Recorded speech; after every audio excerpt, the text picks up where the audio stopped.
Hey, Rob's Ride Shop. So, got my stripped down frame here, almost ready to go. There's a few things I need to do to finish getting this frame ready to go to the powder coaters. One thing in particular that we need to do is we actually have to cut this spacer in here in the shock area so it will fit for our upgraded KX65 shock. Now, if you look at this, you can see pretty simply it's not going to fit. And so what we need to do here is actually cut this spacer back probably a good ½ inch or so to make sure that this shock will clearance the area where the shock mount is. And that'll allow us to run our heavier duty shock for adult riding. We also are setting our swing arm out to have that powder coated.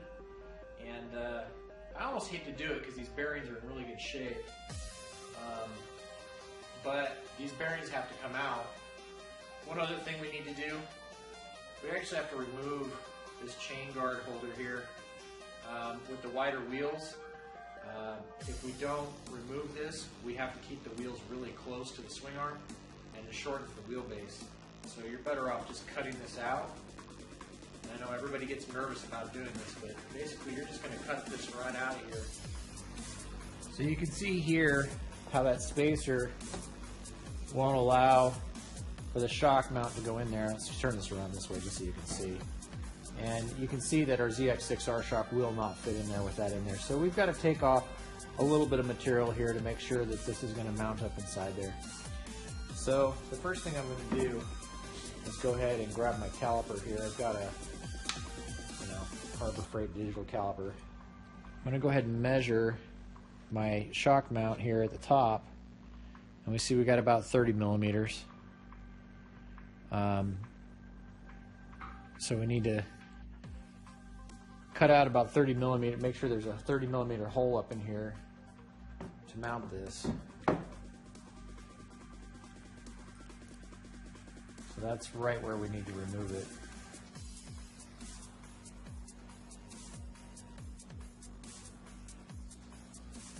And the next part is to grind. So what I'm going to use here is just a 4-inch cutoff wheel from Harbor Freight with my 4-inch grinder. And that'll give us a clean enough cut. I mean, that's a pretty thin blade. Remember, safety first.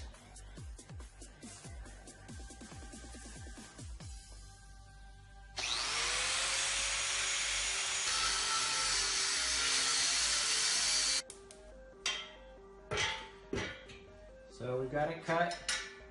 Let me go ahead and take a file of that just to flatten it out a little bit. Just kind of remove the sharp edges. Alright, so now that we've got this cut, there are some threaded sides in here. This longer side of the spacer is actually threaded, so you want to make sure that your bolt's going to fit in there okay. I'm just going to run a bolt in here just to make sure that the threads are clean. This is good. So when I test fitted my shock, it was a little bit too tight. So I put on a 4-inch grinder wheel here. I'm working it in.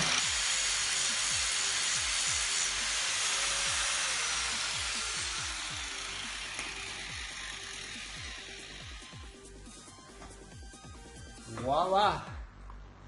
Fits perfectly. So I'm going to go ahead and just double check my bolt here. Make sure it screws in okay. I don't have any problems with the threads. So now, when this comes back in the powder coaters, I've got my perfectly fitting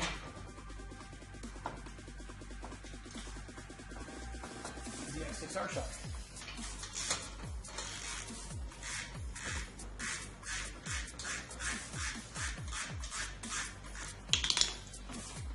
Perfect.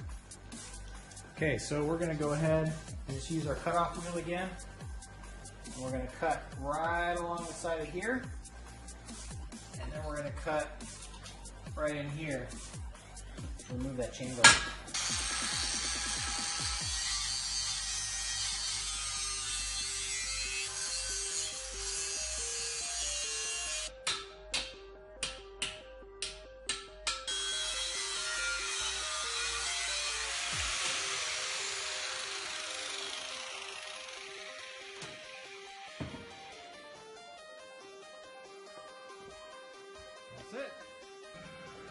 So it's not beautiful, but it's been removed. Like I said, I'm going to be powder coating this, so you probably won't even be able to tell that was done. That's how you do it. You need to be able to fit that wheel in there, and the only way that's going to fit is with that chain guard out. So the next part is we have to remove these bearings. Now I kind of wish we didn't have to do this because these bearings are in really good shape. But what we're going to do is go ahead and slide these out.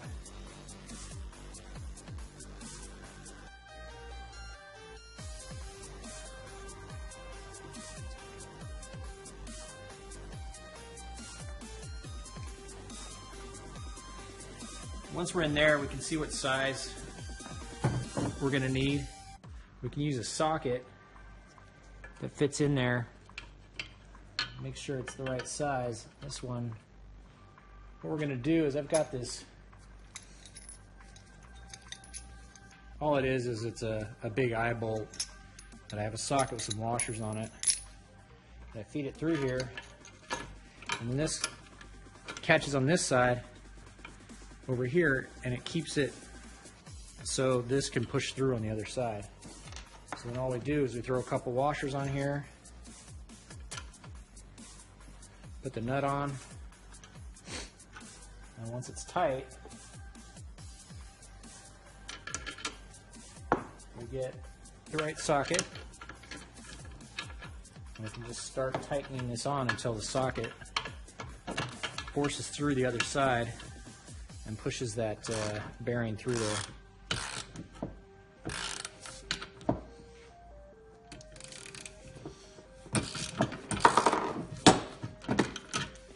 Now this is pretty loose. This should come right out.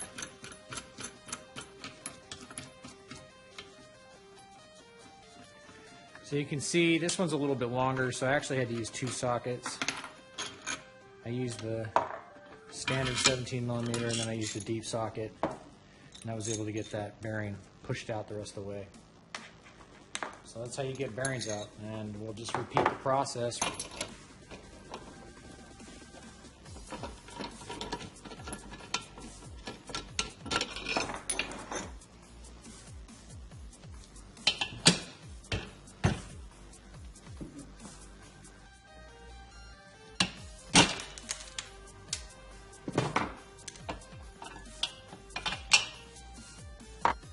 Okay, so I've got two of the sets of bearings out. I got the main one here for the shock mount, and then I've got the main one here for the pivot bolt. Now it's time for the most important part.